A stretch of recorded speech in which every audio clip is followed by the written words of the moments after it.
porque, porque tenemos con nosotros a una gran amiga, colega, colaboradora que ha estado con nosotros en diferentes eventos. Ella estuvo coordinando un socioanálisis hace varios años, ha dado talleres, cursos, y bueno, ahora tenemos el privilegio de presentar su libro, que es una recopilación de artículos y temas que le han inquietado durante muchos años y que ahora presenta en esta obra.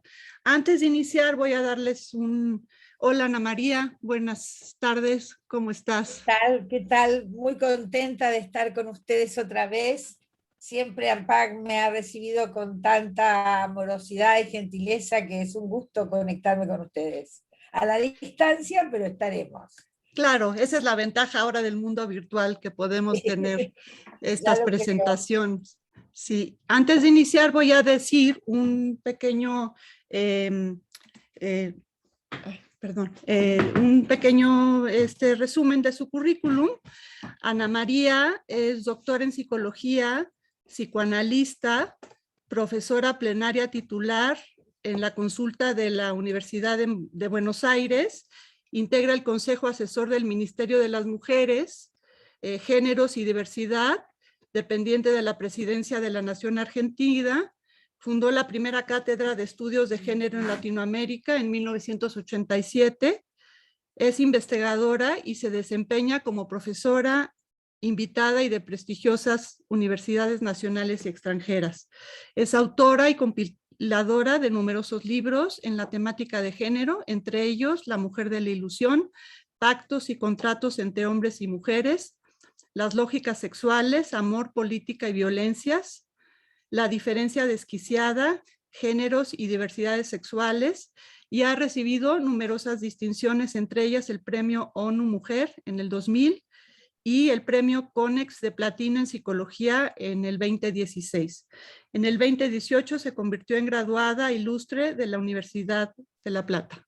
Entonces, bueno, repito, es un honor estar contigo, Ana María. Quisiera empezar pues como comentando las cosas que a mí me llamaron la atención y cómo a lo largo de esta obra, con artículos y temas que has escrito durante tu vida profesional, somos testigos de la construcción de tus teorías, ese pensamiento vivo, inquieto, que cuestiona, deconstruye, problematiza y propone nuevos métodos de análisis y abordajes clínicos. Hay tres temas que yo quisiera abordar, esperemos que nos dé tiempo. Uno es que tú mencionas el tema como lo que no se escucha en psicoanálisis, el tema del género. Otro sería tu caja de herramientas, cómo has ido construyendo y deconstruyendo las teorías para encontrar otras formas de abordar los problemas. Y otro es tu trabajo en la clínica. Esos son los tres temas. Empezamos con el primero. Sí. En tu obra muestras este tema como el gran ausente, el género, la lógica de la diferencia, donde se concibe lo otro como estigma, lo devaluado, lo desigual, lo inferior. Y me refiero a lo otro, sería la mujer, por supuesto, y las diversidades sexogenéricas. ¿Qué implicaciones ha tenido esto para el pensamiento y la clínica psicoanalítica? ¿Qué nos podrías decir sobre el tema? Bueno, es una larga historia, eh, porque ya en la época de Freud estaban los debates con las feministas de la época. Entonces, me parece que lo que hay que pensar no es tanto en términos de confrontación, Claro. sino en términos de tensiones históricas que se han ido abordando de distinto modo y que creo que hoy hay condiciones en muchos espacios psicoanalíticos para repensar lo que hemos pensado, lo que hemos aprendido, lo que hemos pensado, porque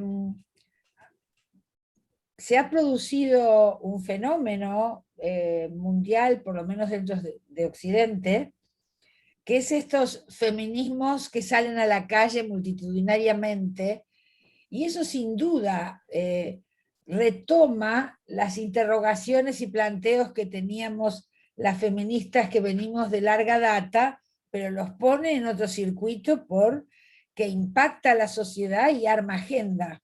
Claro.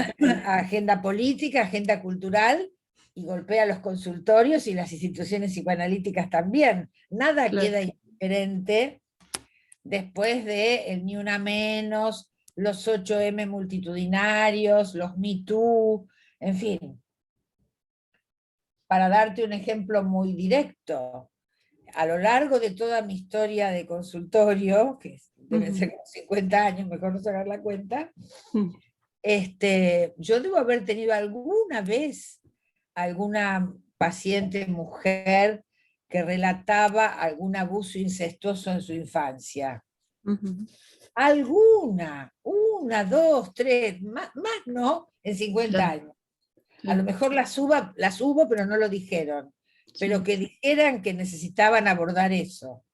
Mientras que del Ni Una Menos del 2015 para acá, todo el tiempo tengo consultas de este tipo, que son de muy difícil abordaje, pero algo del pacto de silencio patriarcal, en que las propias niñas y mujeres estaban incluidas, se va rompiendo. Entonces, con fuerza, interpela, interroga, abre pregunta, problematiza el modo en que el psicoanálisis o los psicoanálisis han ido escribiendo sus narraciones conceptuales. Y es muy interesante porque muchas veces a mí me preguntan, bueno, pero era muy machista Freud. Yo digo, bueno, tanto igual o más o menos igual que cualquier varón de su época. El problema no es un sexismo, un machismo, sino que la modernidad, toda la cultura de la modernidad, pensó con una lógica identitario diferencia, lo cual lo idéntico era el patrón masculino. Y todo lo que no estuviera allí, en esa imagen que daba el hombre blanco, propietario, heterosexual, del primer mundo, etcétera, etcétera, era visto como déficit. Diferencia como la otredad, como una extranjería devaluada, desigualada. Yo hace unos años escribí un trabajo que se llama Las diferencias desigualadas, ¿no? Que no solo son las mujeres, son los pueblos originarios, los afrodescendientes, las colonias respecto de las metrópolis. América Latina tiene varios colonialismos en la producción de sus subjetividades, ¿no? Y bueno, y entonces hay que ir viendo cómo pensar lo que no es idéntico al patrón moderno de la lógica de la identidad-diferencia, donde el otro fue pensado como extranjero, peligroso, enfermo, anomalía. ¿Con qué lógica se van instalando estos tiempos donde la lógica de la diferencia moderna se va agotando y hay incipientes conceptualizaciones o expresiones que van mostrando que ese desfondamiento de una lógica de la identidad-diferencia va esbozando alguna lógica de las multiplicidades, pero en pañales?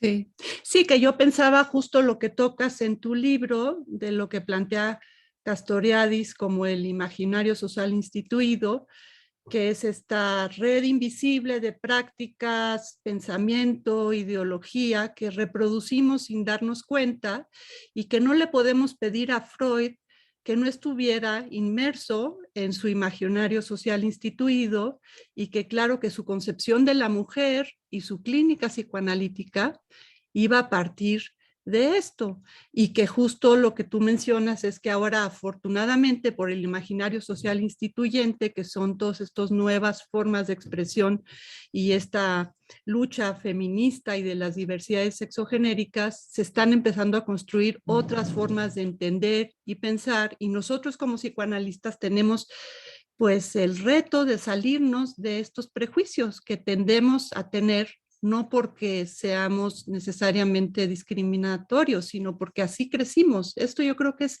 bien importante, ¿no? Entonces, platícanos cuáles eran los mitos El construidos en la tema, lógica. claro, Dime. sí, el problema, ¿sabes cuál es?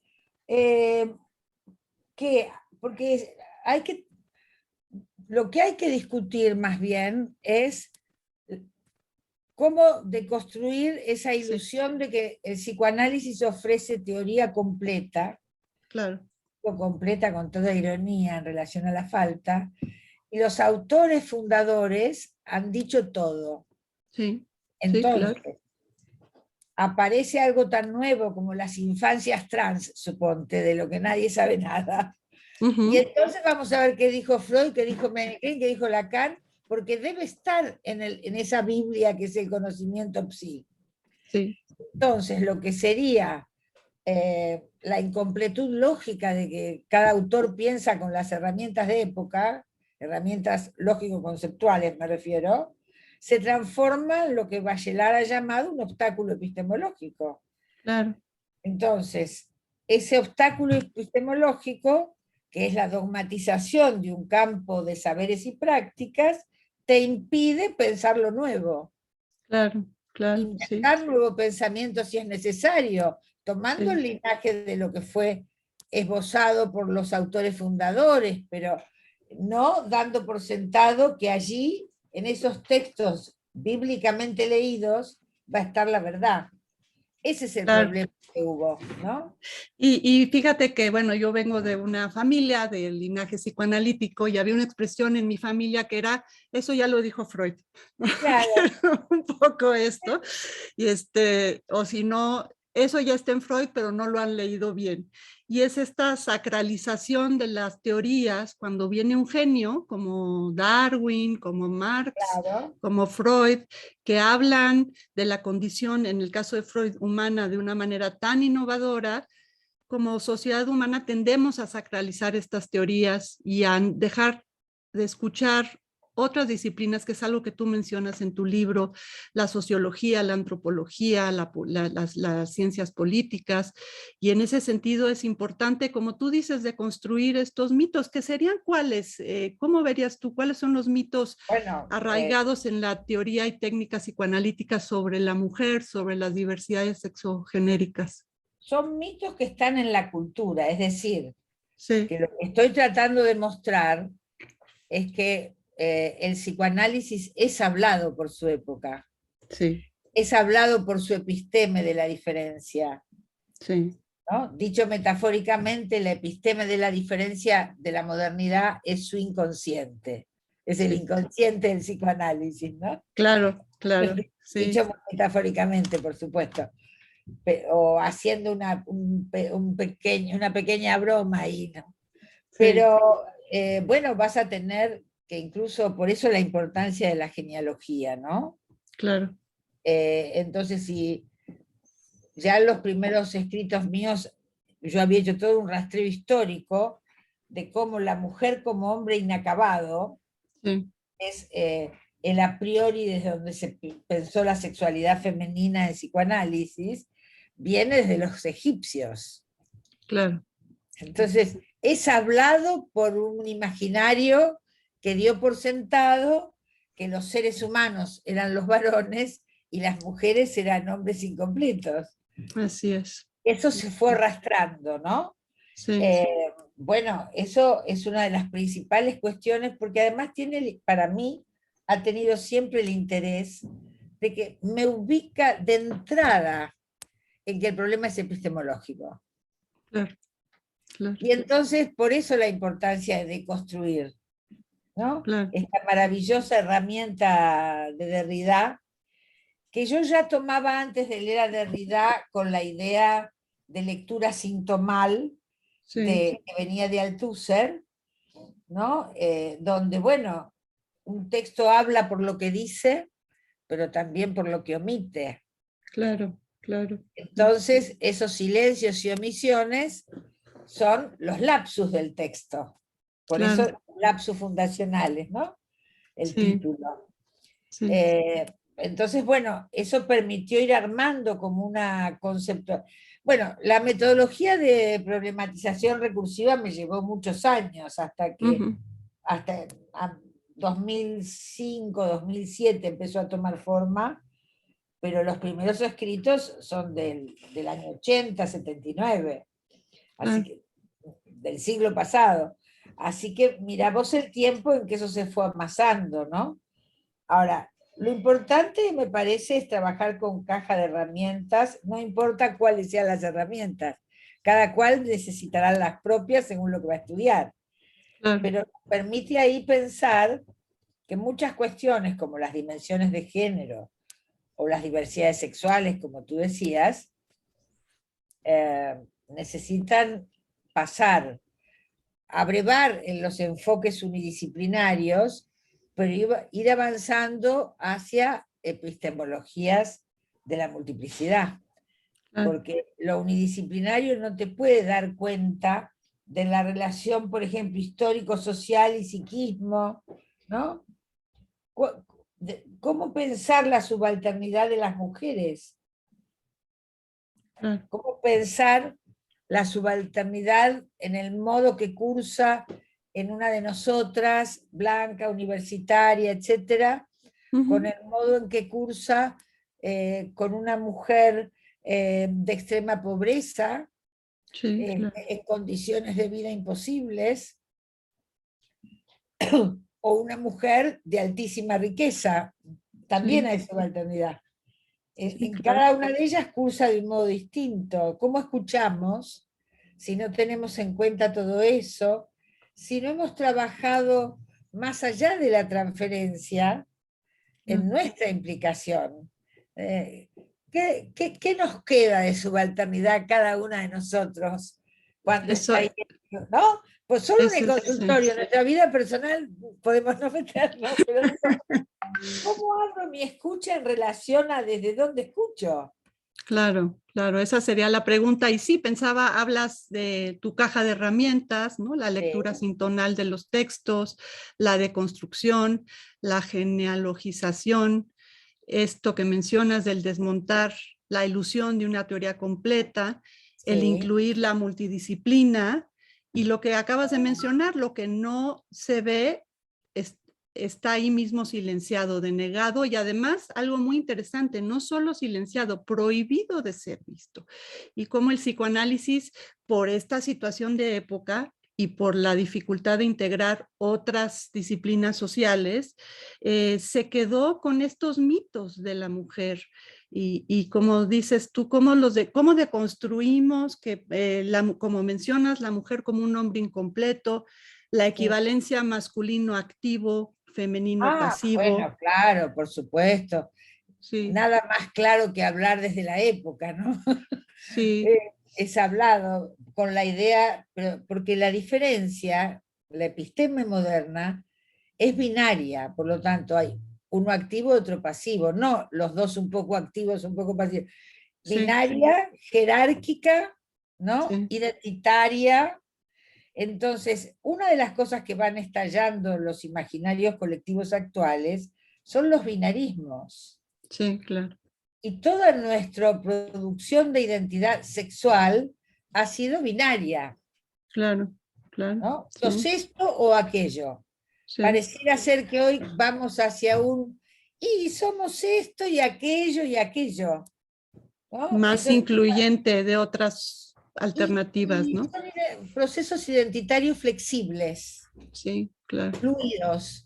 Entonces, por eso las remeras en las marchas gay de los chicos y chiques, sería del inclusivo, que dicen, hoy estoy gay, no Sí, soy gay. sí, No porque piensen cambiar a la heterosexualidad, sino porque es hoy, estoy sí, y no soy. Hay una sí, crítica a la metafísica del ser ahí, claro, claro. en el plano filosófico, que después lo ves en la clínica en cosas muy concretas, ¿no? Sí, claro. Eh, Como aquel muchachito que viene, es, a veces lo que un paciente dice te queda resonando en la cabeza por días hasta entender qué dice cuando dice, ¿no? Ujú. Te dijo, sí, bueno, a mí me mandan mis padres porque yo con total naturalidad les dije que soy gay porque es una casa muy progre la mía, se armó un escándalo terrible y me Ujú. mandaron. Yo no tengo duda con quién me quiero acostar, así que no sé qué podemos trabajar de eso acá. Pero sí estoy muy confundido en qué quiero estudiar. Si con usted pudiera trabajar eso, Sí, sí, ahí está. sí, No claro. tiene ningún problema el tema. Pero no Sí. sabe qué estudiar y le parece bueno abrir una pregunta sí ahí, ¿no? Mm. Todo esto te decía que también hay que mirarlo en términos epistemológicos y políticos, Ujú. además de clínicos, ¿no? Por eso es que yo hablo en algunos de los capítulos de la paradoja fundacional del psicoanálisis, ¿no? Que al Sí, mismo tiempo que se funda en el proceso que va teniendo la teoría de la seducción, ¿no? sí. Cuando Freud dice, pero no puede haber tanta chica abusada, ¿no? No No puede es haber tanta posible, chica ¿no? Ujú. abusada por su padre, su abuelo, su tío. Bueno, y entonces empieza a pensar que esto puede estar en otro plano, ¿no? En la de la realidad material, Sí, y con esa noción magnífica de realidad psíquica que inventa, construye, dice, esto ha ocurrido en la realidad psíquica de la niña, producto de su tentación edípica, etc. ujú.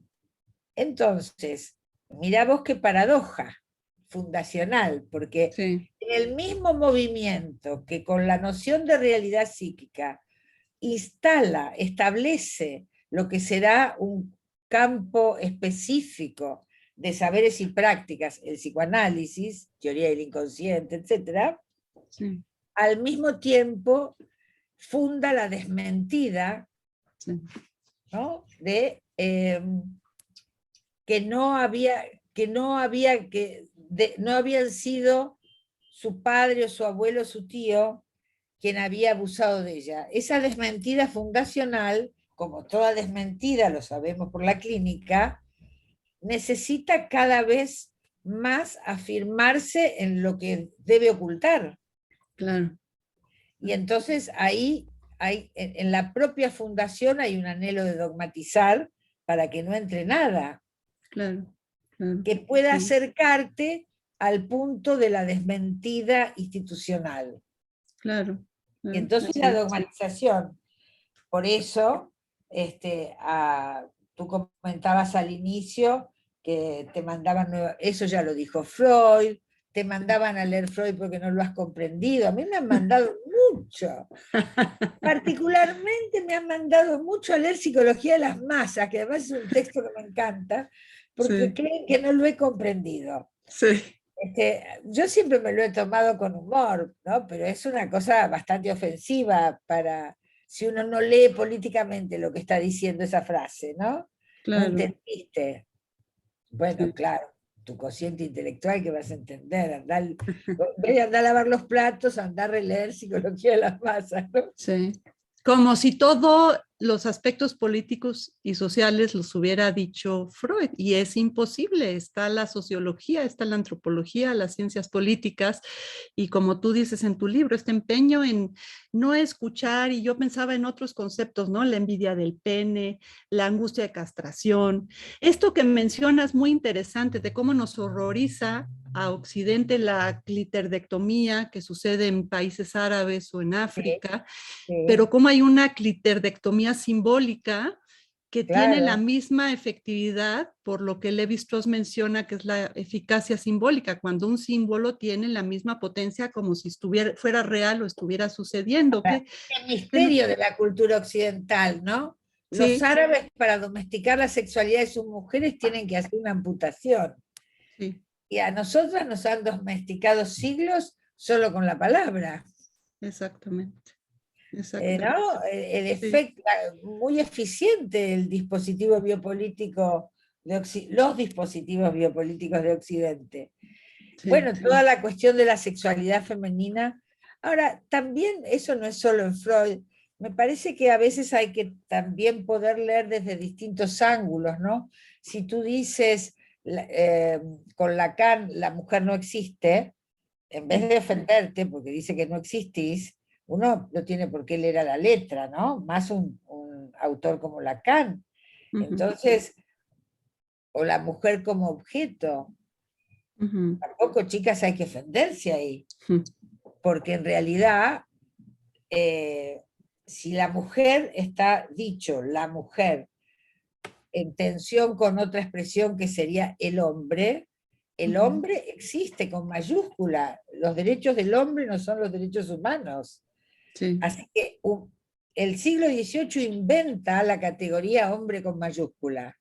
¿No? El hombre de los derechos humanos, que creíamos que eran los seres humanos, y son solo los varones blancos, propietarios, heterosexuales, etc.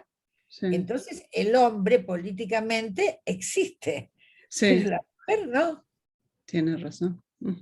Existimos las mujeres, pero nunca como sujetos en igualdad de oportunidades que los varones. Así no somos pares políticos, siempre en una desigualación. Sí. Esto es político, es económico, es cultural y también es subjetivo. ¿Por qué vuelve una mujer una y otra vez al hombre que le pega? ¿Cómo pensarlo sin pensar que está atravesada por la subalternidad? ¿Por qué nos parece tan interesante Fanon y su teoría del colonialismo en la subjetividad? ¿No? Recuerda Fanon cuando muestra la subjetividad del colonizado. Sí, claro. Bueno, y entonces la relación que tiene ambivalente con el amo, etcétera, etcétera. ¿Por qué lo podemos ver en una cuestión racial y no lo podemos ver en una cuestión de género? Claro, y salir de pensar claro, es un masoquismo, y como es masoquista, regresa, y no entender que está en un contexto, pues, con este imaginario social patriarcal, donde es el lugar donde ella puede estar, en este caso que mencionas, ¿no? O cuando preguntás, ¿por qué no le dijiste que no cuando te quiso avasallar, te quiso violar o lo que fuera?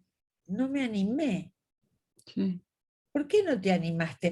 Porque tenía miedo de decirle que no. Esto sí. Uno lo escucha todo el tiempo. En el juzgado no le creen.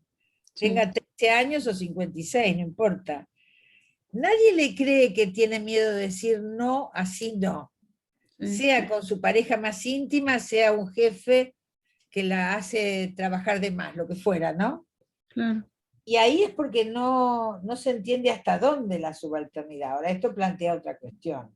¿Cuál es la relación que tenemos que establecer entre la idea de psiquismo que hemos estudiado y todo esto que lo podemos poner en los imaginarios colectivos, pero hasta dónde es otra cosa, hace trama, o tenemos que pensar otra idea de psiquismo? Esto es una pregunta abierta. ¿Tú recuerdas que Caes, sí. A quien la verdad que recordamos siempre con muchísimo cariño y respeto, ya hace un libro de hace unos cuantos años, él decía que cuando ellos como grupo de psicoanalistas empezaron a trabajar con grupos, con parejas, lo que luego hemos llamado psicoanálisis vincular, ¿no? En la medida en que el dispositivo ya no era el del uno por uno, ni siquiera cara a cara en ese momento, sino que cambiaba el dispositivo, cambiaba todo lo que podía registrar él o la psicoanalista, y por lo tanto remitía a cambios metapsicológicos, solo con el cambio de dispositivo, lo cual así hizo y brillantemente, y lo seguimos siempre con mucho entusiasmo. Lo mismo acá, si es todo un cuerpo de pensamiento que se organizó sobre una episteme, donde la diferencia es siempre binaria, jerárquica, etc., ¿cómo pensar si sacás el instrumento binario? Entonces, ¿cómo pensar las sexualidades? ¿No? Lacan tiene una expresión muy interesante que dice que cuando uno comete un mal decir en la clínica, un decir mal, equivocado, yo diría, por ejemplo, hoy, la idea de que en toda homosexualidad hay una perversión, pero al mismo tiempo que maldigo, digo mal, maldigo en el sentido de que he maldecido. Entonces, él advertía en el riesgo del maldecir porque volvía maldito a ese a quien le habías dicho mal la clínica, digamos. Claro, claro. Entonces, me parece que con las diversidades sexuales ha habido mucho maldecir de hacer maldito estigma Sí. a las cuestiones de las diversidades, los universos trans.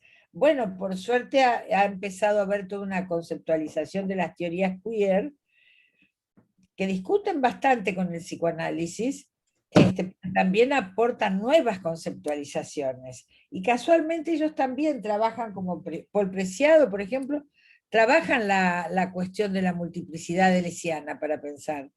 De modo tal que sean diferencias, diferencias, sin ningún centro y no haya un polo hegemónico y lo demás subalternos a ese que es el modelo. Claro, claro.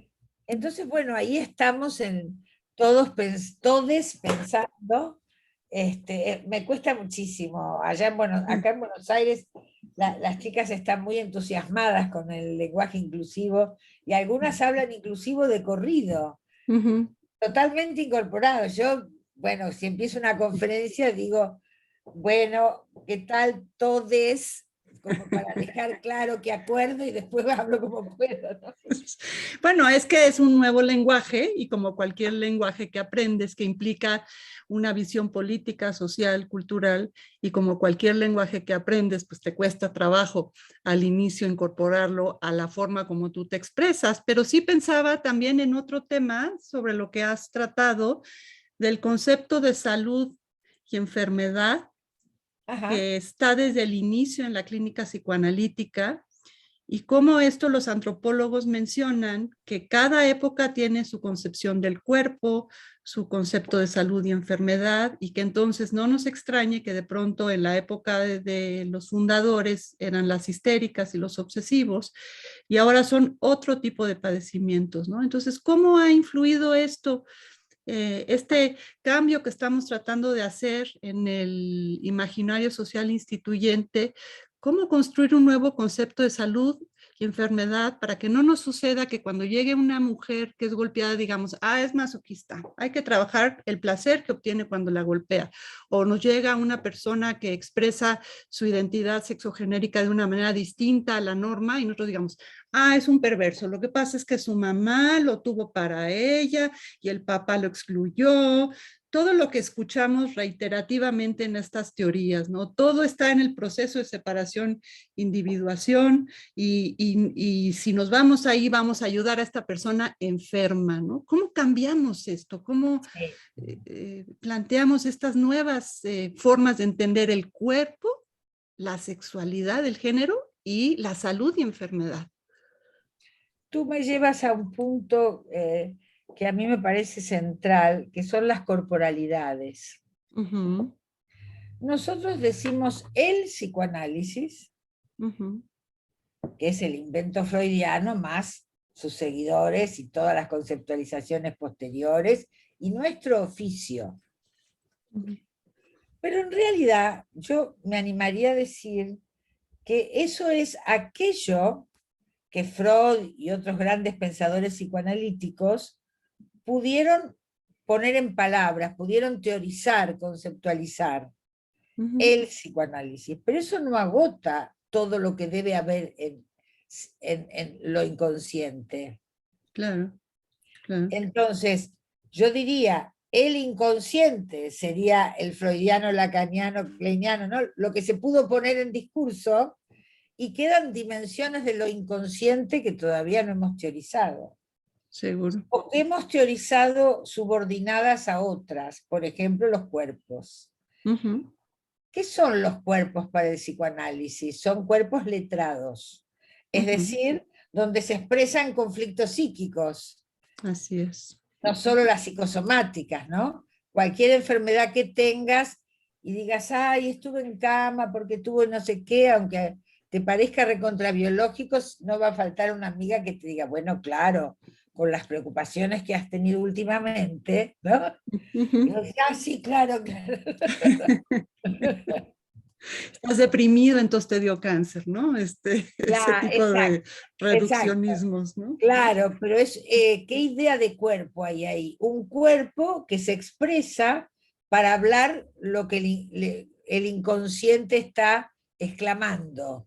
Ujú, ujú, Pero ese no debe ser todas las corporalidades. seguro. No agota la corporalidad eso, ¿no? Y mucho menos las relaciones entre los cuerpos. Bueno, las chicas del pañuelo verde dirían las cuerpas. Sí, Son claro. las cuerpas, ¿no? Son Sí, cuerpos de trinchera, sí, ¿no? Son cuerpos pintados para una guerra verde, son cuerpos, sí. ¿no? Bueno, pero más allá de las cuerpas como cuerpos de combate, de enfrentamiento, eh, que es un enfrentamiento muchas veces con cantos y con gritos y no con armas, ¿no? En general es así, pero es en un escenario público, en un lugar Sí, público. sí. Son corporalidades que yo ya venía trabajando el problema, cómo pensar las corporalidades, porque en grupos trabajo con psicodrama psicoanalítico, y Ujú, entonces había una expresividad de las corporalidades propia que a veces me permitía pescar algo que no se ve en el lenguaje explícito, ¿no? ujú, Eh, y en realidad me parece que también la episteme moderna, y ahí volvemos a lo epistemológico, histórico, eh, hay un montón de cuestiones que han estado como por fuera del lenguaje, que no ha podido ujú, pensar. ujú, Entonces, diríamos que las corporalidades están en una dimensión que va trabajando, que produce efectos. Hay muchas situaciones emocionales ujú, de los cuerpos que se mezclan, que se entremezclan en una actividad psicodramática, en un encuentro erótico amoroso, en una manifestación, ¿no? ujú. Los cuerpos se afectan de un modo distinto que va más allá del lenguaje, Sí, ¿no? claro.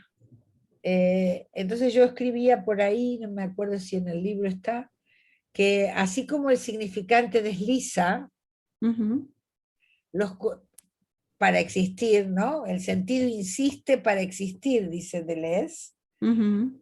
los cuerpos redundan para afectar. Sí, claro. Claro. Así como en una escena psicodramática, para escenificar el encierro de una persona, lo rodeas de un montón de compañeros que se le tiran encima y lo Ujú, aplastan, ¿no? Delicadamente, porque si lo cuenta es distinto que si se hace, sí. con todas las advertencias técnicas. También, si vas a un partido de fútbol, bueno, ahora no hay por la pandemia, pero si fueras a un partido de fútbol, esa multitud que grita el gol Ujú, y cómo te exaltas con esa multitud es distinto que si lo ves por tele en tu casa, aunque sí, grites un gol fuertísimo. sí, seguro. El cuerpo está dispuesto y compuesto de otro modo con otros cuerpos. Sí. Sí, Nos tal vez falta lo que, ay, pensar todo perdón, esto. sí, lo que tú mencionas que cuando nos quedamos con el cuerpo letrado del psicoanálisis, eso implica que se excluyen necesariamente otras formas de cuerpo, otras formas de expresión que se recuperan en estos escenarios de multitud, ¿no? Entonces, se trata de tirar lo que el psicoanálisis pensó de ese cuerpo letrado o de cualquier otro tema, ¿no? Ujú, No, eso fue pensado en cierto momento histórico y nos dio tales y cuales instrumentos que podemos seguir utilizando. El tema es cómo compongo con la apertura para pensar nuevas instancias de conocimiento. Si claro, no, vuelvo a producir obstáculo epistemológico, claro, ¿no? claro. Pero bueno, Sí, es muy fuerte la ilusión de la teoría completa. Es sí. muy fuerte.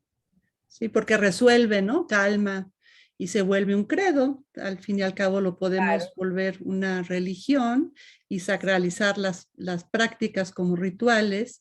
Y algo, una frase que, dos frases que me encantan que mencionas en el libro, ¿no? Que hay que siempre estar en tu caja de herramientas, que como mencionas es la lectura sintonal de los textos, la deconstrucción, la genealogización, la multidisciplina. Hablas de siempre estar en el borde de las sí. teorías. Y eso para mí es muy interesante y nos interpela a salirnos de este lugar cómodo, que no estamos ahí porque somos unos desobligados, sino porque, como tú dices, es nuestro contexto, pero ¿cómo estar al borde de la teoría, ¿no? Al Es borde un de las pensar prácticas. incómodo, es un Sí, pensar incómodo porque molesta. Bueno, te mandan a estudiar.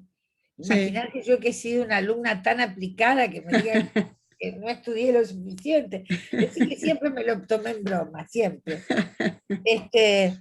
Porque bueno, uno está ahí poniendo el dedo en una cosa que molesta, entonces no vas a pretender que algo no te venga de vuelta, por Ujú, supuesto. claro. Pero es interesante porque la idea de volver a leer Psicología de las Masas, volver a estudiar, es, no terminaste de comprender, no. Ah, no estoy de acuerdo con eso que estás pensando, podrían decirme. No Sí, pueden imaginar, o decirte, no pueden imaginar que si sí, comprendieras bien, dirías lo mismo que él o ella. Es muy sí, interesante. sí, sí, claro. Como, como te considera una colega que es estudiosa, te dice volver a estudiar, porque no debes, por ahí estabas distraída, qué sé yo. No pueden Sí, imaginar que pienses distinto, eso es muy sí, gracioso.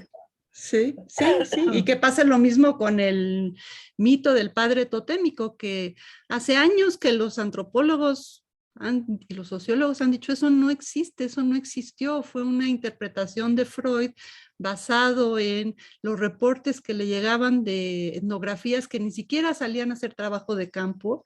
Y de ahí construyó tú una teoría que se sigue reproduciendo y reproduciendo y es eje de muchas teorías. Y como tú dices, si te dicen, si tú mencionas, eso no existe, es que no has leído bien a Totem y Tabú, ve a leer otra vez, a ver si Claro, lo es encuentras. genial, ¿no? Ahora, Sí, de todos modos, me parece que eh,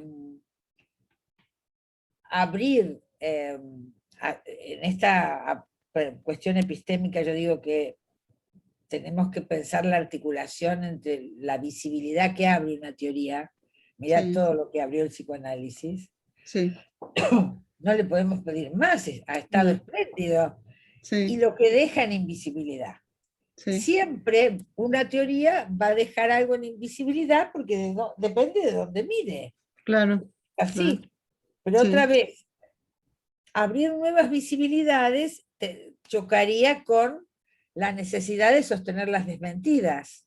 claro, claro, Entonces sí, ahí hay que cerrar. Pero me parece que este es un momento muy interesante porque incluso han cambiado hasta las cuestiones estéticas de les jóvenes, ujú, ¿no? El otro día una muchachita muy joven me dice, no, yo tenía muchas dudas de si empezar un análisis. mm. Hablan de un modo raro. ¿Por qué usan esas palabras tan desagradables como castración? ¿Por qué no le llaman de otro modo? Yo entiendo que es un fenómeno cultural, decía, pero Sí. castración es muy feo. Sí, sí, sí, claro.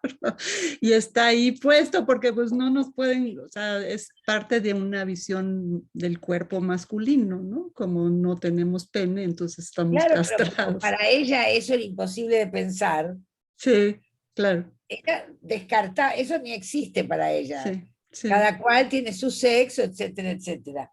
Entonces lo que era una reacción estética la que ella tenía, que eran palabras desagradables, que con todos los sufrimientos que hay, ¿por qué no nombrar eso mismo, pero de otro modo? De una manera más poética podría ser, Claro, ¿no? claro. Sí, sí, Es muy sí. gracioso porque imagínate, ni vos ni yo, cuando empezamos a estudiar psicoanálisis, se nos hubiera ocurrido decir eso. No, no era normal, la aceptábamos porque estaba en nuestra cultura. Y en ese sentido hay otra frase que me encanta, que es, tú dices en tu libro, sin psicoanálisis yo no podría pensar o hacer nada. Solo con psicoanálisis podría pensar, hacer muy poco, que es justo este tema de tu caja de herramientas, ¿no? Y cómo Sí. has incluido estas nuevas formas de comprender les, Claro, ¿qué que incluso sería? va Los más cuerpos. allá de la clínica, porque me son muy útiles para hacer análisis institucional. Ahora estoy haciendo una supervisión de, en el nuevo Ministerio de la Mujer de la provincia de Buenos Aires, con equipos que trabajan con violencia de género, y a mí me permite leer lo que late allí Ujú, y estar atenta a cómo están las corporalidades después de escuchar en una línea telefónica semejantes horrores, ¿no? sí. Son como eso, ¿viste? Como esos varones muy aplicados que llevan su cajita de herramientas en el auto por cualquier percance, ¿no? Ujú, ujú, Uno lleva con uno la caja de herramientas, claro, porque no se le sale nunca. sí, Ahora, no quiere decir que todos tengamos que tener esas herramientas, depende cuál sea la tarea deconstructiva, porque uno no para de deconstruir. Suponte, en un momento yo pensaba que nos critican tanto porque hacemos grupos, psicodrama, parejas, ujú. todo eso no sería psicoanálisis, por lo menos en Buenos Aires siguen diciendo eso.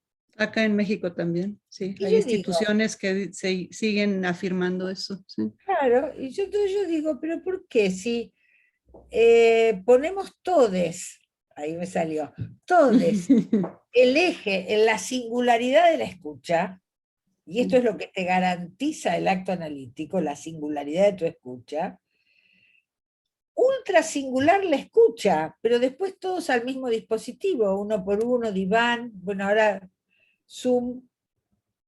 ¿Por qué un solo dispositivo para toda esa variedad de singularidades?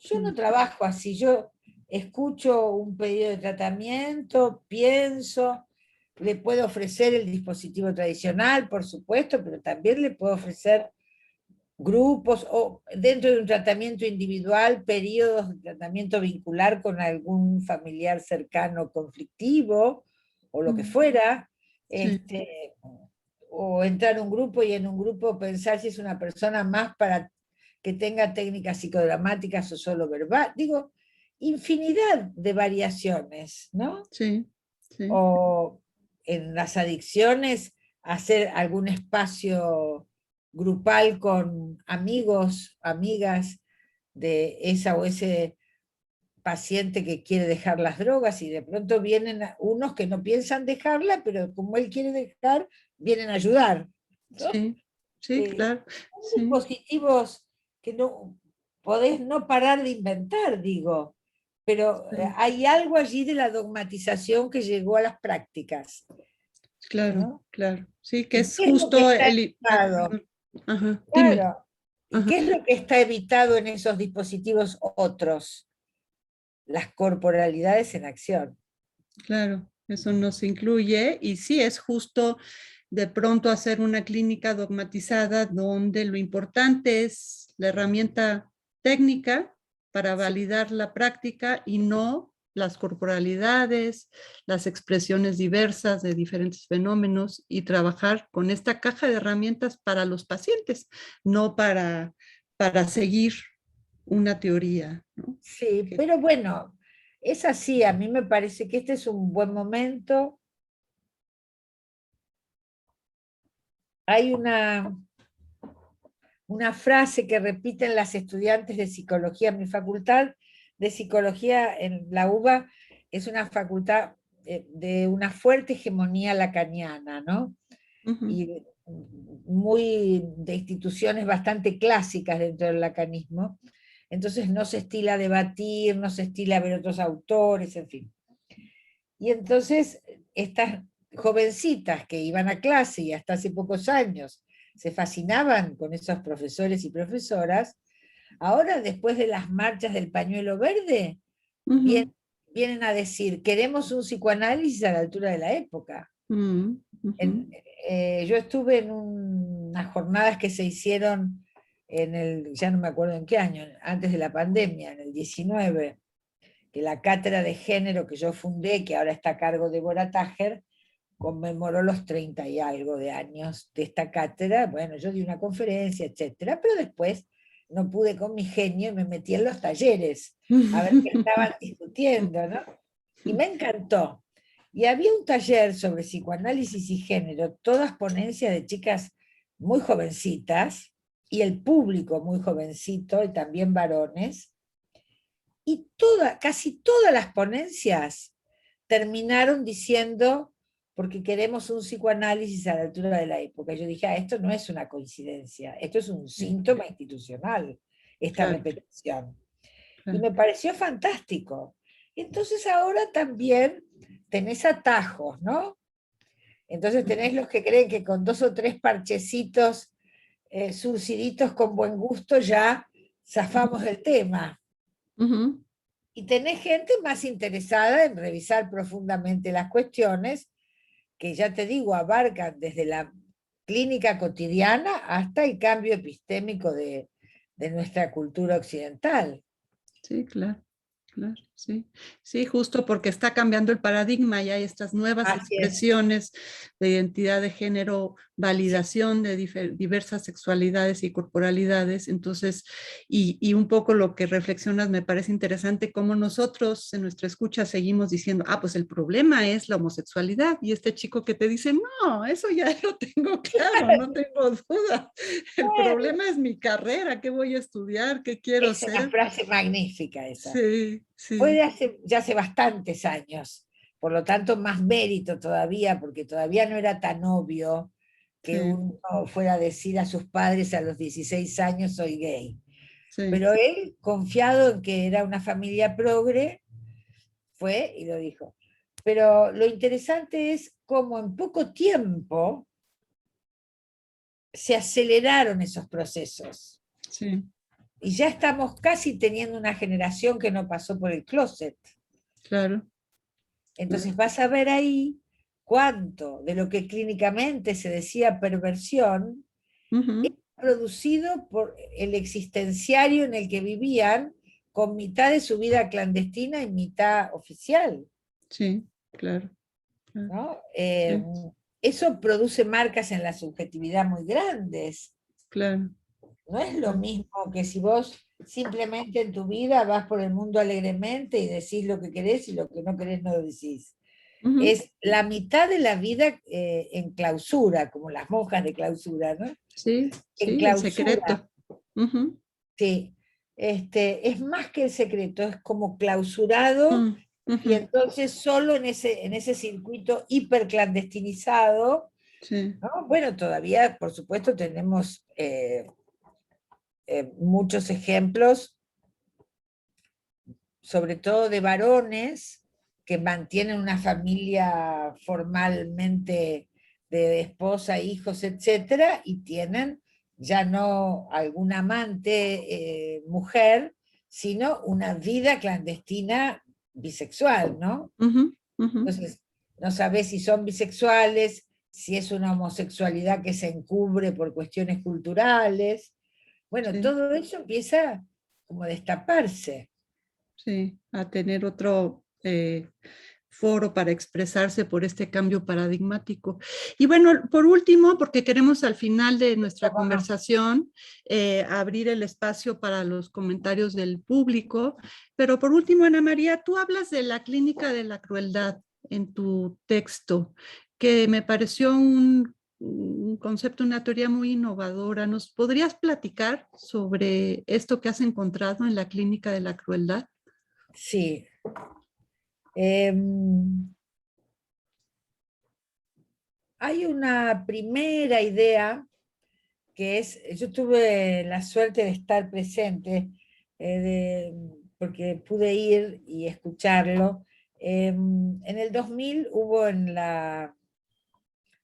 París un encuentro de los estados generales del psicoanálisis que convocó René Mayor, y que la conferencia, ya no me acuerdo si de apertura o de cierre, la daba Derrida.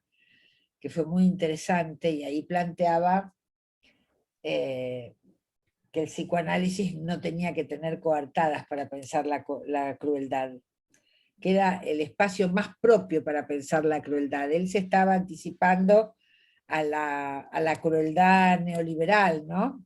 Sí. Y al poco tiempo, Fernando Ulloa, maestro de maestros, que había trabajado el tema de la crueldad, él cumplía 80 años y nos pidió que queríamos hacer una fiesta, que yo dijo de ningún modo, pero escriban sobre algunas ideas mías que ustedes estén trabajando en su clínica. Y entonces ahí fue un primer esbozo de esta cuestión de la crueldad, que me permitió trabajar. Yo no trabajo con niños, así que con adultos en tratamiento que sufrieron maltratos físicos y o sexuales en la infancia, y que en sus análisis cobra un protagonismo fuerte, ¿no? Son muy distintos unos de otros, los abusos físicos de los abusos sexuales, y los rastros que dejan en la subjetividad son totalmente distintos.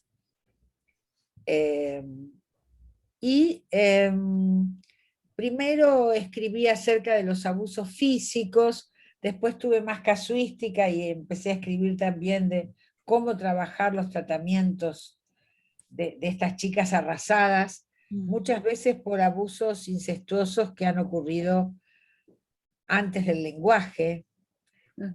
Yo creo, me inclino a pensar que los casos de mucha autoagresión, autoflagelación al cuerpo, son aquellos casos que ha habido, podemos sospechar que los abusos fueron antes de la adquisición del lenguaje, antes de que se inscriba en el lenguaje, y entonces se inscriba en el cuerpo. En esa situación, los recuerdos son muy borrosos, y de pronto tienen una sensación física y no saben de dónde les viene, porque no está asociado. Todo eso también me llevó a pensar, y es acá donde quiero ir, en quiénes son esos progenitores, generalmente varones, capaces de atacar incestuosamente a sus hijos o hijas. Y ahí pregunto, ¿no? ¿Por qué razón en psicoanálisis, cuando el 90% de los ataques incestuosos son producidos por familiares varones, y casi no hay abuso incestuoso de madres, lo hay, pero mucho menos?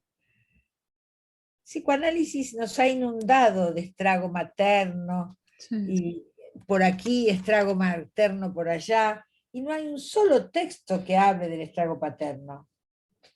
Ahí tenés lógica patriarcal en silencio cómplice. Claro. Es muy grave eso. Claro. Es como el juez que arregla con el patriarca para no sancionarlo y decir estas pruebas no sirven. Sí. Y manda a revincular ese niño o niña abusada con ese padre, y a la madre le dicen que ha manipulado a las criaturas. Sí. Entonces es todo un terreno muy difícil. Pero lo que quiero decir es que ahí no hay un padre enfermo, un padre perverso, un padre psicótico. Ahí hay un señor que ha valorado más sus opciones como amo y señor de la casa y de los cuerpos de los hijos, que tomarse el trabajo, lo digo irónicamente, ¿no? Tomarse el trabajo es un trabajo psíquico, tomarse el trabajo de transformar, a través de la sublimación, Sí. la pulsión sexual, el atractivo sexual de esa niña o niño, transformado en ternura. Sí. Porque es sexual la ternura, solo que desexualizada. Claro. ¿No? Claro. Sí. Las cosas que uno le dice a los bebés, ay, qué rico, te comería, no sé qué. ¿No? O le pellizcás la cola porque es rosadita, ¿qué es eso? Está pasado por la ternura, pero si le sacás la ternura es un espanto. Sí. Entonces, hay un trabajo psíquico, cultural, ¿no? Este señor prefiere ejercer de amo, no le interesa la ternura, le interesa la posesión de esos cuerpos. Sí. Entonces, sacado esto que sería lo más extremo, me parece que hay otras gradaciones de abusos, sin llegar a ser ataques físicos de grandes palizas o de grandes perpetraciones sexuales directamente, y que son los modos en que estos patriarcas, patrones, amos, pero no en el sentido psicoanalítico, rivalizan fálicamente con los hijos varones Ujú. y no pueden tolerar que los hijos varones lleguen más lejos que ellos, por ejemplo. Claro. Yo veo muchos varones estragados por padres protagónicos que no ceden su lugar, ¿no? Ujú. Y que le llevan la primera novia y él es como si le dijera, te voy a enseñar cómo se seduce, y empiece a conquistar a la chica y queda el chico humillado. Bueno, esas cosas son muy graves. Sí. Tantos jóvenes que están por triunfar, los que fracasan al triunfar, decía Freud, que Decía están Freud. por triunfar en un logro y hay algo del temor al padre que no les deja dar el salto. Sí. Eso es lógica patriarcal pura y dura, Sí. pero hay que Sí. poder leerla así. Sí, que va más allá de la angustia de castración, de un problema edípico con el padre, sino es una cuestión de cómo se configura la relación familiar donde el hombre tiene derecho a esos cuerpos. Y además, no sé, yo pensaría, pero tú dime cuál es tu opinión, que en la masculinidad o en las masculinidades se les ha prohibido la ternura, el afecto. Eso no es una posibilidad de expresión. La sexualidad sí es una posibilidad de expresión, pero la ternura no lo es. Entonces, esto también agrava esta situación. Bueno, claro, por supuesto. Entonces, cuando tienen que ejercer de padres, Ujú. es muy difícil, porque no puedo tener ternura en ninguna instancia. Y ahora Sí, la tengo que inventar con estos niños y niñas. sí, sí, Bueno, hay hombres que lo pueden hacer muy bien y otros que tienen trabas o dificultades o no desean, sí, ¿no? Eligen usar esos objetos niños o niñas más que transitar la paternidad, sí, ¿no? sí, sí, sí. Bueno, entonces con las niñas pasan otras cosas, ¿no? Ser un buen papá de nenas Ujú, es un difícil equilibrio entre no mirarla de más, pero ujú, tampoco mirarla de menos. ujú, ujú. Si la Claro. mira de más, la erotiza de más, Ujú, con todo el lastre que eso va a tener, pero pero ¿qué hace? Como el Señor está programado solo para la sexualidad con las mujeres, tiene una hija mujer y tiene un conflicto, porque no la puede mirar como mujer, como objeto sí. sexual, pero entonces para no tentarse ni la mira. Ujú. Y Pero entonces no reconoce a la hija, ¿no? esa niña va a crecer en una fragilidad terrible porque el padre ni Sí, la miró, sí, sí, es ¿no? otro problema muy serio de la clínica también. Tal cual, Sí, pero fíjate sí. que no podés generalizar. Es un tipo de problemática que se despliega en la relación padre-varón, hijos varones, y un Ujú. tipo de problemática que se despliega en la relación padre-hijas mujeres, Sí, sí, que es sí, sí, distinto, sí, ¿no? Bueno, podríamos seguir horas, pero sí, sí, sí, estamos... ahora viene el público. Bueno, nada más un último comentario, porque te No, digo que a cómo mí la no. lectura de tu libro me hizo pensar muchísimas cosas, que incluso se dice desde el psicoanálisis, un padre tierno es que tiene su parte femenina resuelta, es buena mamá y no se incorpora en el paradigma que puede ser una característica de un padre, de un varón, ¿no? Sí, Claro, porque está, sí. si es tierno, es sospechoso de ser gay, Además, ¿no? Sí, porque sí, macho es macho, no es como si sí, dijera, bueno, no jodamos. sí. Por suerte hoy hay algunas corrientes que plantean ser varones en deconstrucción. Es muy Buenísimo. interesante en Argentina, sobre todo en Buenos Aires y algunas ciudades cercanas, todo el trabajo que están haciendo los chiquilines y chiquilinas de la escuela secundaria, ¿no? Y ellos trabajan seriamente en cómo deconstruirse. Me da Sí, mucha ternura, porque todavía tienen 16, deben haber dado sí. 2 besos en su vida, pero ya saben que tienen que deconstruir. Pero, A no heredar estos patrones tal cual, masculinos tóxicos, ¿no? tal Sí, cual, tal cual. sí, Así sí, que es muy interesante toda esta movida que se ha ido generando, yo diría del 2015 para acá, en Argentina en particular, con la movida por la ley del aborto, que afortunadamente se logró ganar después de años y años y años de campaña por el aborto. Así que eso ha sido, y fueron las multitudes lo que hicieron que no se pudiera retroceder.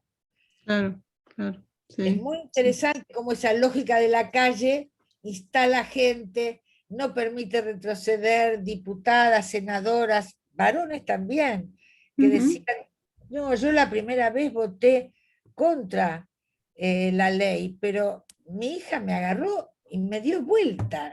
ujú, ujú, ¿No? Como las hijas, los hijos, este, tuvieron el papel ahí como de esclarecer a sus padres, al sí, revés de lo que dice la tradición, ¿no? O muchachitas muy jóvenes que lograron que la madre las acompañara a la manifestación. Ya claro, no viene mi mamá porque me quiere controlar y no me deja sola, ujú, sino insisto para que mi mamá participe de esta nueva cuestión que le va a ayudar. Es muy claro, bonito eso. claro, claro. Muy bien. Bueno, pues vamos con las preguntas del público. ¿Cómo no? Dice Pepe Chervovsky, ¿qué nos podría decir Ana María en relación a la nueva realidad de los grupos virtuales, el juego entre el cuerpo y su imagen real y el juego de la fantasía?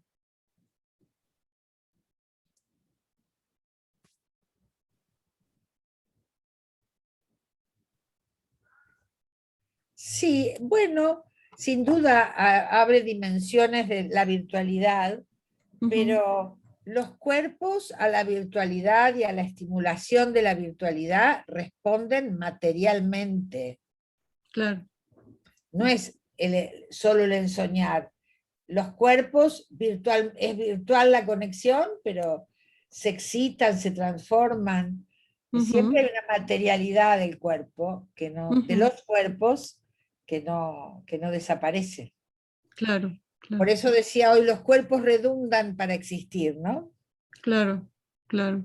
¿Otra? Ah, otra dice, hay muchos textos de cómo la madre se ha relacionado de manera perversa, entre comillas, que de un hombre relacionándose así, que es justo el tema del estrago. Lo que Es- decíamos, claro, sí, sí. exactamente, sí estoy de acuerdo con lo que dice esa persona.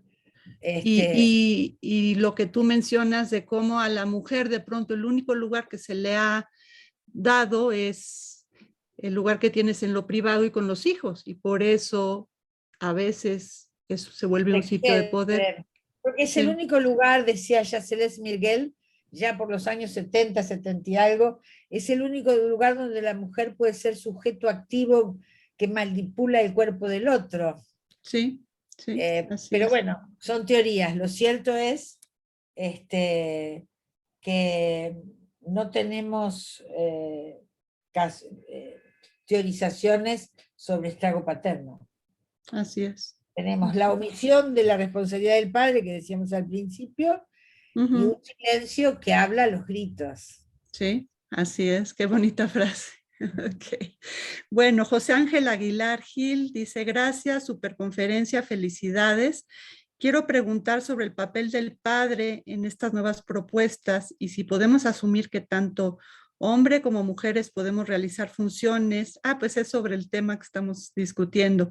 Estas funciones maternas y paternas, como en las parejas homoparentales, que ese es todo un tema en el psicoanálisis, ¿no?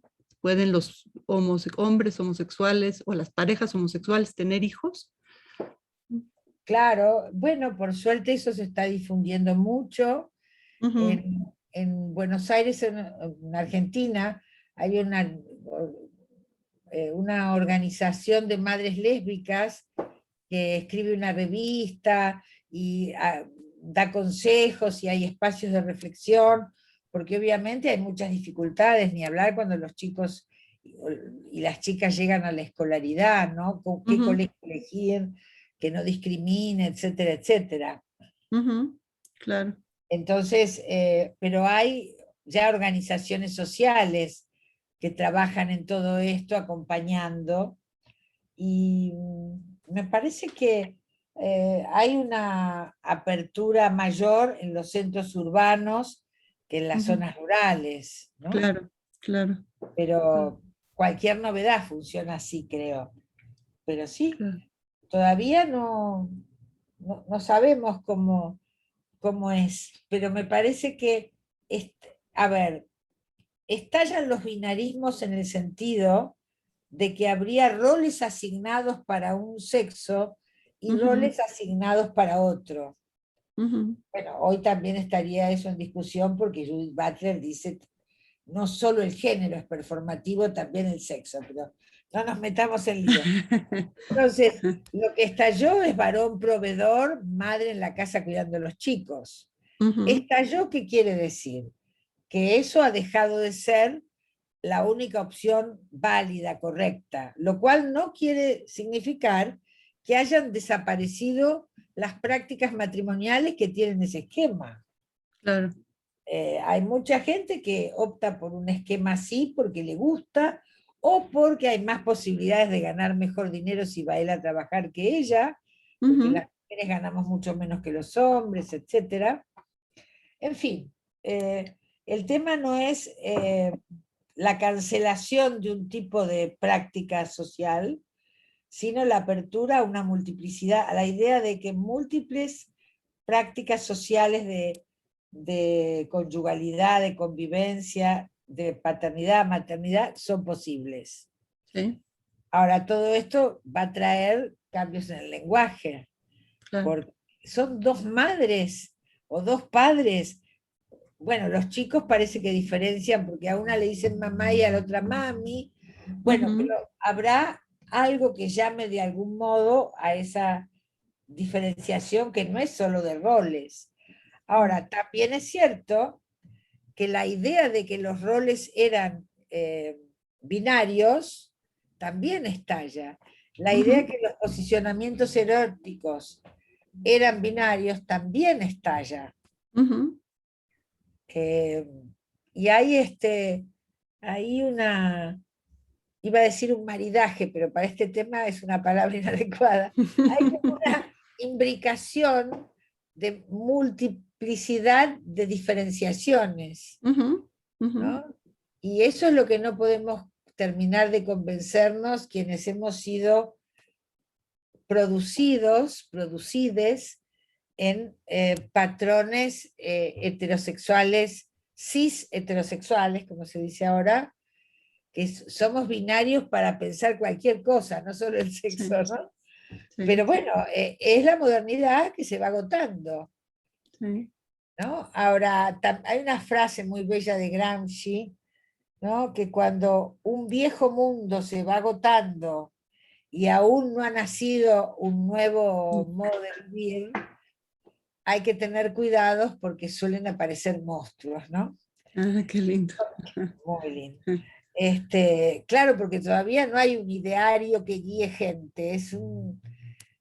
Está más claro ver qué se agotó que qué es lo nuevo que están haciendo. Sí. Entonces, a veces hay fascismos que uno no imaginaba que iban a resurgir, ¿no? Extremas derechas raras, ¿no? Eso, un planeta que da signos de que no aguanta más la explotación tal cual se le está explotando y no se toman medidas. A mí me parece que el ambientalismo junto con el feminismo son dos nuevos modos de política colectiva que hay que estar atentos porque producen novedades, ¿no? Claro.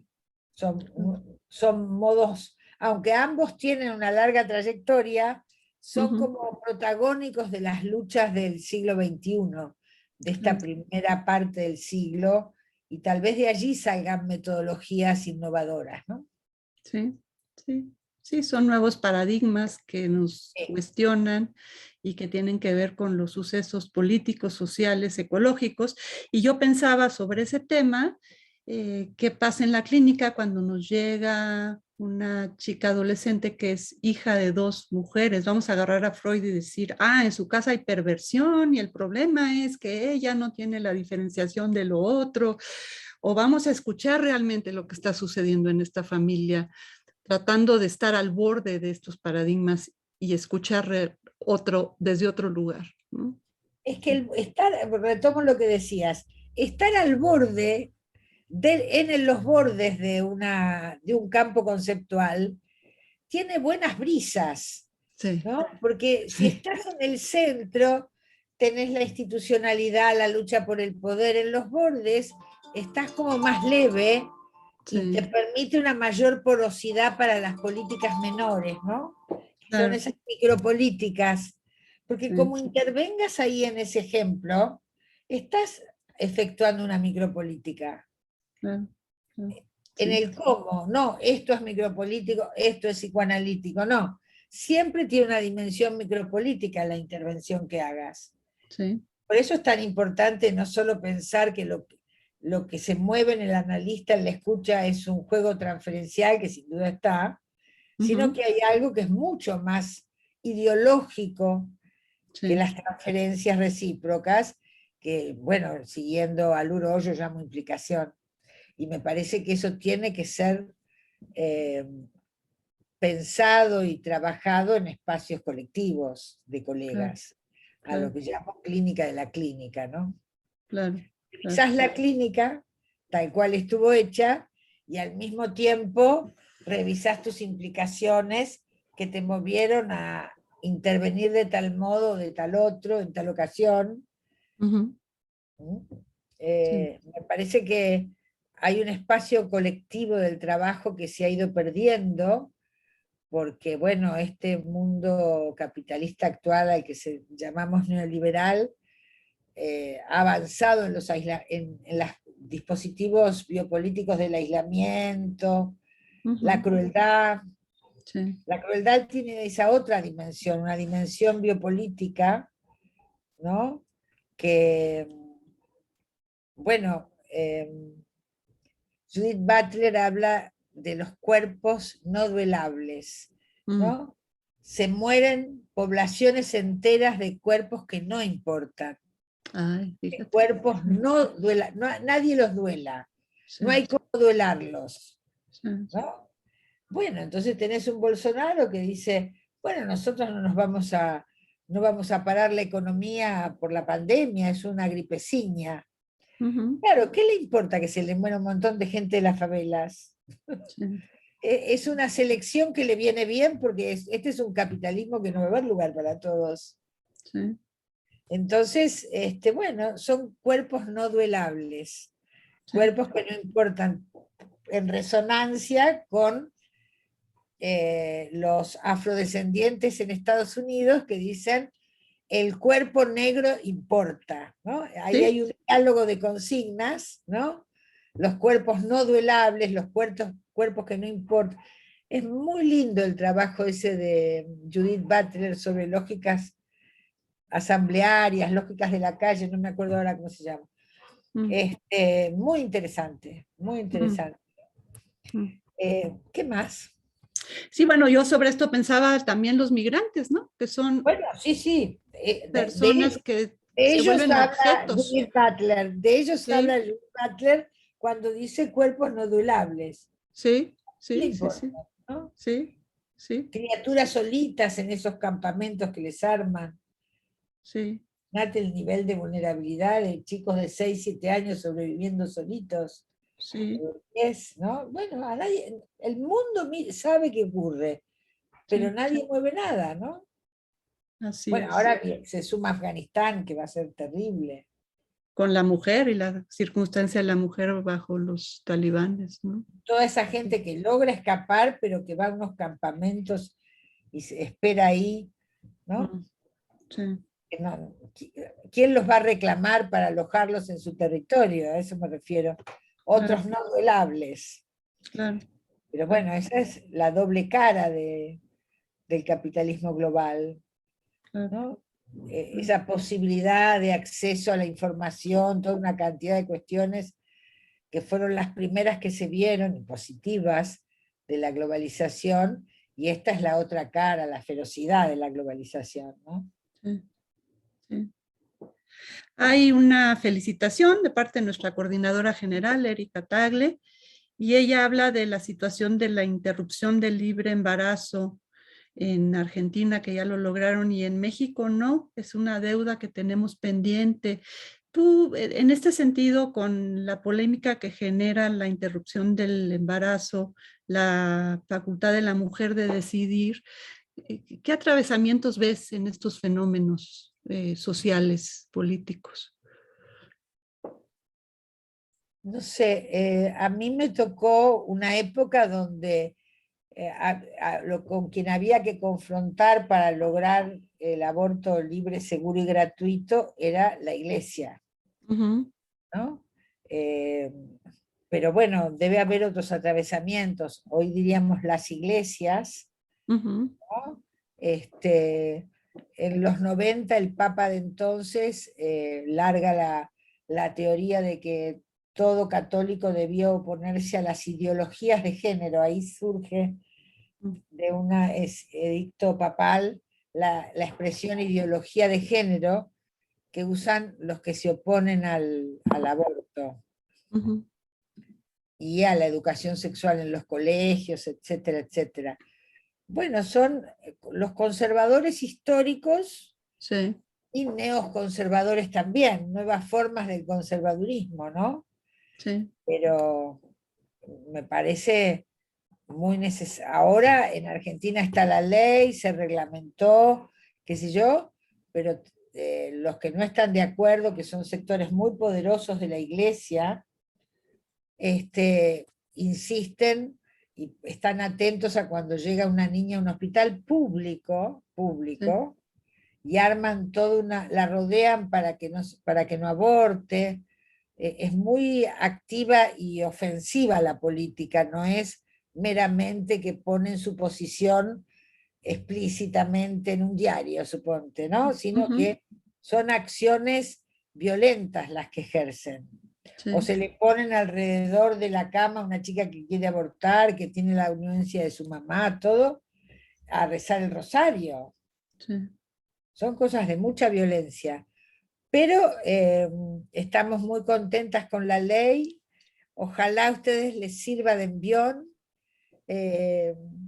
La masividad en la calle hace una diferencia.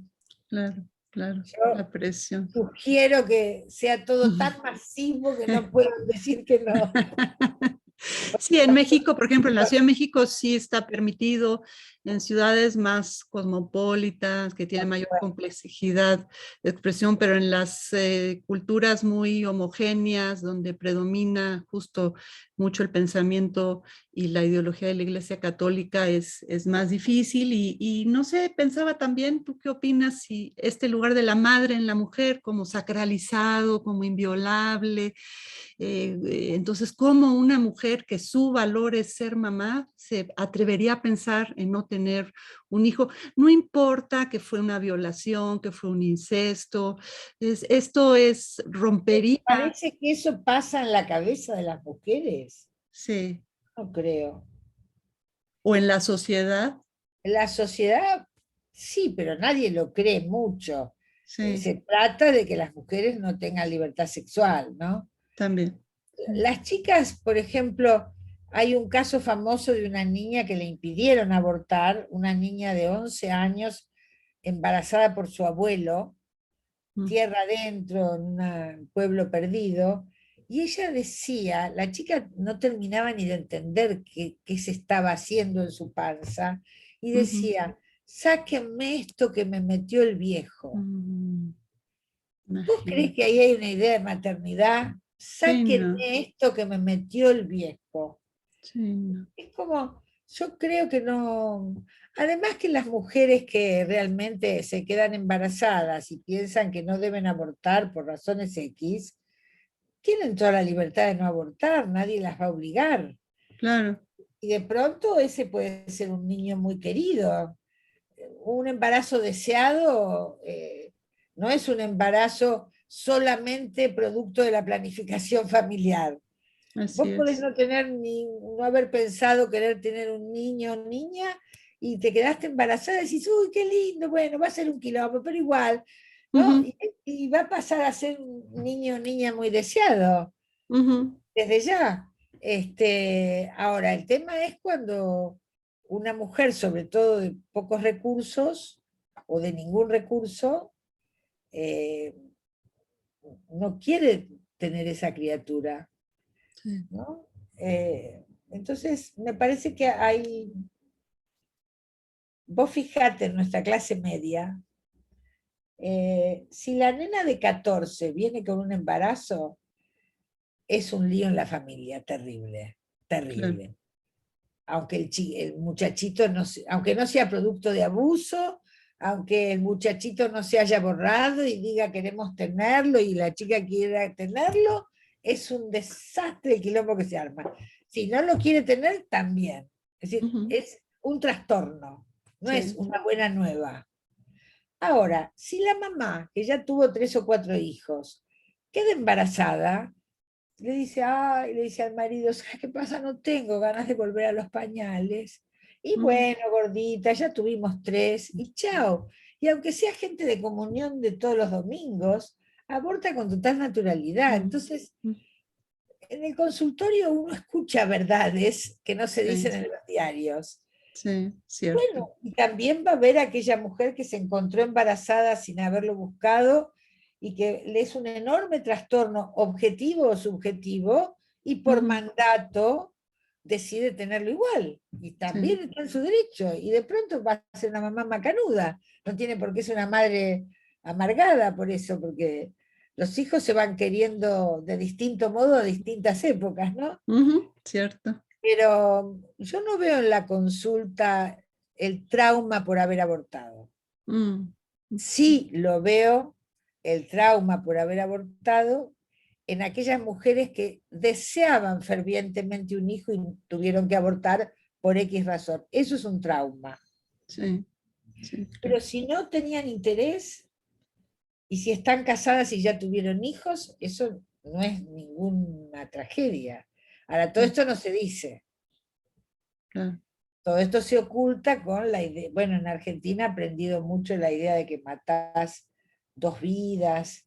Ujú, Toda la campaña antiaborto ha sido bastante dura, sí, con mucha ferocidad, con imágenes de una ecografía, con un fetito ya casi desarrollado. Es muy fuerte eso. sí, Pero bueno, es lo que vino. claro, claro. Ahora, lo que tú dices en México, en Argentina pasa aún con ley. Mm, Está la ley, se reglamentó, pero en las provincias, en el norte, las provincias más religiosas, dudo que una chica pueda hacerse un aborto alegremente. mm, ujú, Alegremente, bueno, me refiero a sin traba ninguna. ujú, Va a aparecer el médico objetor de conciencia, van a denunciarla en la misa, en fin, no es sucede. que, sí, sí, Mm, sí, sí. sí, O sea, América Latina es muy colonial en ese sentido, ¿no? aún. Sí, sí, bueno, en México también hay una asociación que se llama Provida, Bueno, que acá es, también. y es para evitar que las mujeres decidan interrumpir los embarazos y también tienen campañas donde ven el fetito chiquito y Sí, este, tienen una programación eh, mundial, globalizada, de cómo mm, propagandizar. sí, Es muy uniforme. En general acá es la Iglesia Católica y las evangélicas ujú. las que han encarado todo este asunto. ¿Qué más? Bueno, ahí ya no preguntas, sino comentarios. ¿Cómo los no? voy a leer todos. ¿Cómo no? Bueno, por supuesto, un montón de felicitaciones del público, que les encantó el libro, que es muy sugerente lo que estás planteando, y esas te las digo si quieres al final, pero ahorita hay un comentario que dice: en Guadalajara ya una pareja lésbica pudo adoptar, aunque falta mucho trabajo por hacer, aún en cada estado de la República Mexicana. Saludos y gracias por tan excelente conferencia. Luego acá hay otros, excelentes aportaciones, las manifestadas, o sea, tú y yo, el día de hoy a través de la presentación de este libro. Eh, es un libro extremadamente rico y sugerente. Y dice Guadalupe González, no, ese ya lo leímos, Regina Cruz. ¿Se consigue en México el libro? Eso muy importante para nuestro público. Sí se consigue en formato virtual en Amazon y en librerías Gandhi. Y si desean obtenerlo en papel, lo tienen que pedir en un sitio que se llama buscalibre.com, en el portal de Argentina, porque este es un lugar virtual que tiene diferentes portales, y ahí lo piden y se los mandan. Entonces sí se consigue, sí lo pueden leer en el formato que prefieran, perdón. Dice Regina Cruz: muchas felicidades por este libro y gracias por compartir estos temas. De construirnos debe de ser nuestro día a día. Quiero adquirir varios ejemplares para los y los psicólogos de la Clínica de Salud Mental del DIF del Estado de México. Los datos, Regina, son los que acabo de decir. Maxim, ahora que esa colega está planteando esto, tal vez se podría pedir en la librería Gandhi, si hay un pedido de libros, que lo traigan, porque el problema es que como Argentina no exporta, pero sí puede mandar si una librería le pide. Ok, ok, muy bien. Entonces, si la Gandhi está en el sistema online, es Sí. probable que si alguno de ustedes habla a la Gandhi, o la persona que acabas de mencionar, que piensan comprar un número X, por ahí eso lo pueden traer por la Gandhi librería de allí. ¿Cómo se llama? La calle, la avenida que está en la Gandhi. Está Miguel Ángel de Quevedo. Miguel Ángel de Quevedo. Sí, He pasado tardes enteras en esa cuadra, con esas sí, librerías maravillosas. sí. Miguel Ángel de Quevedo, y muy cerca de ahí se comen unas crepas maravillosas, recuerdo. Sí, hay muy bonitos lugares ahí en esa zona que ya no visitamos mucho por la pandemia, pero sí, es un lugar habitual para encontrar buenos libros y pasar una buena tarde. Sí, Sí. sí, muy bien. Dice Virginia Maravillas: gracias por compartir tu conocimiento. Pepe Chervovsky dice: estoy emocionado de escucharlas. Dice Elisa Paredes: las relaciones de poder donde el sistema patriarcal no puede tolerar que pensemos distinto. Muchas gracias por traer a Ana María Fernández, qué maravilla. Y bueno, creo que por lo pronto son todos los comentarios. ¿Quieren tus datos, Ana María? ¿Quieren contactarte? ¿Les darías tu mail o cómo lo podemos gestionar? O la página web, ¿Tienes una página web? ¿Cuál es el sí, sitio? Ana M. Fernández, Uh-huh. ponen eso y ya aparece la página web, www, ¿no? Todo Ok, eso. ok. Pero sí, sí, pueden contactarse con todo gusto conmigo. No les digo el Facebook porque nunca entro, así que no sé usarlo, soy un desastre. Ok, bueno, pues ya vamos cerrando esta entrevista. Fue realmente un placer tenerte con nosotros. Nos dejas reflexionando, como siempre, y pensando nuevos conceptos, nuevos temas, ayudándonos a salir de nuestros paradigmas. Y te agradezco mucho te agradecemos mucho que hayas estado aquí con nosotros en esta tu casa, que es Ampaj. Muchas gracias y mil gracias, Maxim, por todo el trabajo que te has tomado y el interés, y yo te agradezco mucho que hayas habilitado este espacio, y como decía, siempre me da mucho gusto volver a AMPAC, así que para cuando gusten, podemos hacer alguna cosa, porque los quiero mucho y tengo muy bellos recuerdos de todos ustedes. Un saludo para Jorge Margolis, para Mario Campuzano y tanta otra gente que siempre me malcrían cuando voy. Pues muy merecido, Ana, y bueno, ya ojalá un día termine esta eterna pandemia y podamos tenerte aquí con Con nosotros todo para gusto. llevarte a Gandhi, a que veas todos ¿Cómo los no? libros. Sí, después a comer las crepas. Claro, ok. Bueno, pues nos vamos a despedir del público. Hasta luego. Bueno, muchas gracias al público, al que no veo, pero que me ha hecho llegar sus comentarios. Así que bueno, hasta cualquier otra ocasión, Maxim. Y Ok, muchas gracias otra vez. gracias. Hasta luego. Ok. ¿Cerramos? Pues muy bien, ya. Ah, ya terminó. Ok.